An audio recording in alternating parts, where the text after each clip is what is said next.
Désolée pour vous. Ni dehors, je sais. Merci. Clémentina avec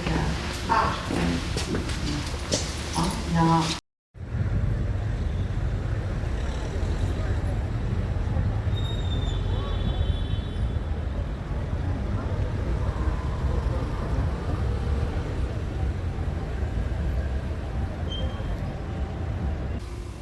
Est-ce qu'on peut dire que vous montrez dans votre roman que la nature, elle aussi, a une mémoire?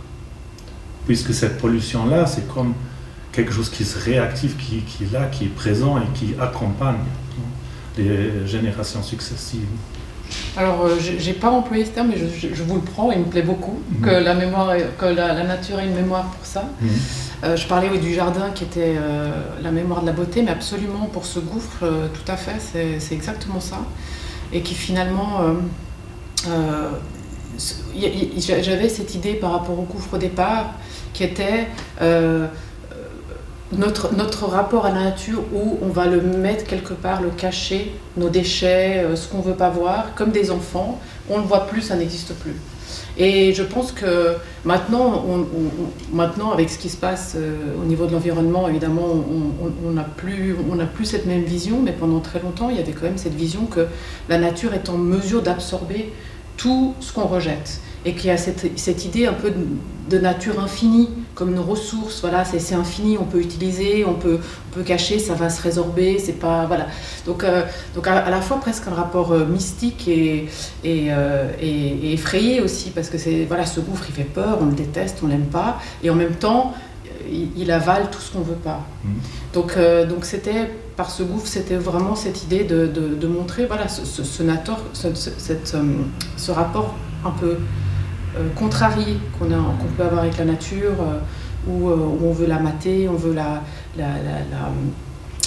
l'enfermer, on veut la diriger, on veut la posséder, parce que je pense que voilà, elle nous fait aussi peur, elle nous échappe, on ne sait pas comment.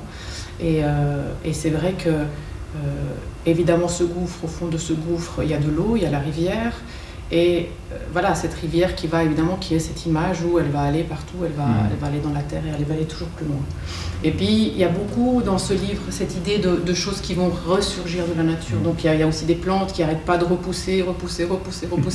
Parce que j'avais envie cette idée, j'aimais bien aussi, parce qu'il y a à la fois quelque chose de dramatique et puis beaucoup d'espoir aussi, dans ce chose que ça continue. C'est comme une mémoire refoulée qui revient. Exactement, voilà. C'est un oubli qui n'a pas fonctionné. C'est ça, et qui finalement ça ne disparaît jamais.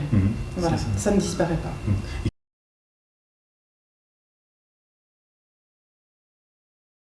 Ça, moi, j'ai beaucoup aimé ce lieu, cette métaphore, non, cet ancrage, pour ainsi dire, non, parce que moi, je travaille sur la mémoire intergénérationnelle, et là, il y a comme une réflexion autour, par rapport à la nature et à ce qu'elle produit. Et il y a aussi cette idée qu'on peut communiquer avec nos ancêtres par le biais de la nature. Non. Oui. C'était ça aussi, cette idée de... Alors, comme disait Simona, c'est vrai que c'est ce que je mets aussi, c'est souvent pas la génération directe après, c'est celle d'après. Donc voilà, que la génération C avec la A qui vont se mettre. Pour, donc voilà, Catherine qui a l'impression qu'il poursuit quelque chose commencé par sa grand-mère, finalement, ce jardin. Et je pense Catherine le sent, même si elle n'a pas les mots, et voilà, mais... quelque chose qu'elle poursuit, elle sent qu'elle poursuit quelque chose qui a été commencé bien avant. Et finalement voilà, cette idée du jardin qu'elle construise, qui va être voilà, cet espace qu'elle crée, voilà, qui est en même temps un espace très maîtrisé. C'est pas la nature sauvage du tout, hein, c'est vraiment c'est la nature domestiquée. Et qui en même temps, à nouveau, je trouvais que c'était très contradictoire, parce que c'était à la fois voilà, quelque chose de très maîtrisé, très voilà. Et c'est un espace de création énorme pour ces femmes. Donc quelque chose de créatif quand on pense voilà, quelque chose de sauvage, qui se met dans une...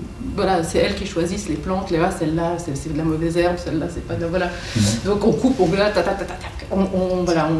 maîtrise, il y a une volonté quand même de maîtriser cette nature, en s'exprimant, parce qu'elles s'expriment, ces femmes, quand elles font leur jardin.